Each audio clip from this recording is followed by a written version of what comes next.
भगवानको विषय चाहिँ बहुत गहिरो छ।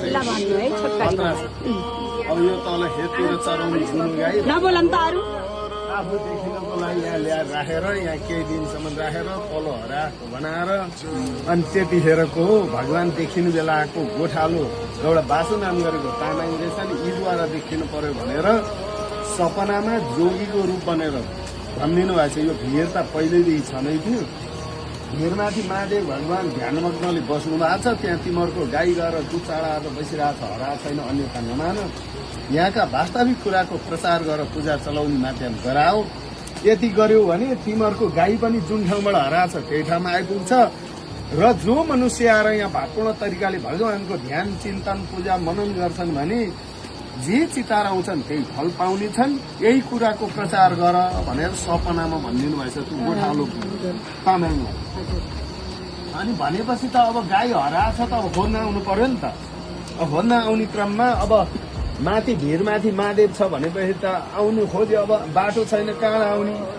यो यताबाट जाने चाहिँ पछि निकालेको यो बाटो यताबाट आउँदा तल हजुरहरू आउनु होला, त्यहाँ गेट देख्नु होला यहाँ यता कुनामा गेटसम्म आएपछि यहाँ गाई कराउने गोठमा बाछा कराउने हुँदै गएछ।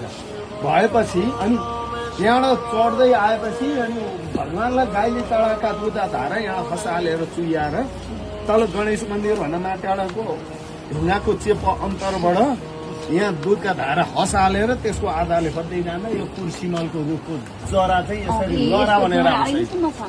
यहाँ लहरा बनेर आइरहेको नि झोलिएर तल तल खसिरहेको छ। यो जरा लहरा बनेर आउँछ। यसको यस्तो लहरामा झुन्निँदै अनि यो भगवानको काखमा एउटा त्यस्तो रुख रहेछ। त्यसको रुखमा चढेर हेर्दा त उहाँको जुन अहिले यतिहरूको स्वरूपमा हुनुहुन्छ नि, उहाँको स्वरूप चाहिँ हामीले धान चामल भरि पाथी हुन्छ नि, पाथी भोकिया भन्दा के हल्का सानो स्वरूपलाई चाहिँ गाईले अविरल दुधका धारा वर्षा गरेर बसिरहेको त्यस्तो देखेपछि ओहो गाई हराएको अद्भुत हजुरको दर्शन पाउनको लागि पो यस्तो लीला भएको रहेछ। प्रभु हामी भाग्यमानी हुने भयौँ। अब हजुरको कीर्ति फैलाउनेछौँ। अभाग्य भयो बहुत। यो हजुरले यो गाई कसरी यहाँ लिएर आउनुभयो हुनै नसक्ने कुरा भएको छ। अब हजुरले अब यो गाई कसरी पुर्याउने हो? हामीले त सम्भावना छैन, गाई जान सक्ने कुरो पनि छैन। कसरी लिएर आउनुभयो, अब कसरी लाने हो? हजुरको जिम्मा, हजुरले लानु पर्यो, लैदिनु पर्यो।